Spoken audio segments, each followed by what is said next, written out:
এই গরমে যদি টক জাতীয় কিছু একটা রান্না করা যায় কেমন হয় বলেন তো। আসসালামু আলাইকুম, সবাই কেমন আছেন? আমি আলহামদুলিল্লাহ ভালো আছি। তো চলুন আজকে আমি কিচেনে চলে গেলাম। আমি এই কচু ছড়াগুলো, দেশি ছোট যে কচু ছড়াগুলো, সেগুলো সামান্য লবণ দিয়ে সিদ্ধ করে ম্যাশ করে নিয়েছি। আর আমার ফ্রিজে কাঁচা আম ছিল, আমি কুচি করে রেখেছিলাম। আর টাকি মাছ, ছোট ছোট টাকি মাছ দিয়ে আমি কচু ছড়াটা আজকে রান্না করব। তো প্রথমে পাত্রে একটু তেল দিয়ে আমি রসুন কুচি দিয়েছি, সাথে পেঁয়াজ কুচি। মশলা বেশি না, জাস্ট হলুদের গুঁড়া, মরিচের গুঁড়া, একটু ধনে গুঁড়া দিব আর স্বাদ মতো লবণ দেব। বাস এতটুকু মশলার মধ্যে কিন্তু আমি মাছটা প্রথমে একটু কষিয়ে নেব।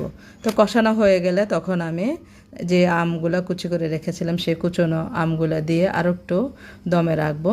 দমে রাখার পরে তারপরে যে ম্যাশ করা আমি কচু ছড়াগুলো রেখেছিলাম সেগুলো একটু পানি দিয়ে একটু চটকে নিব।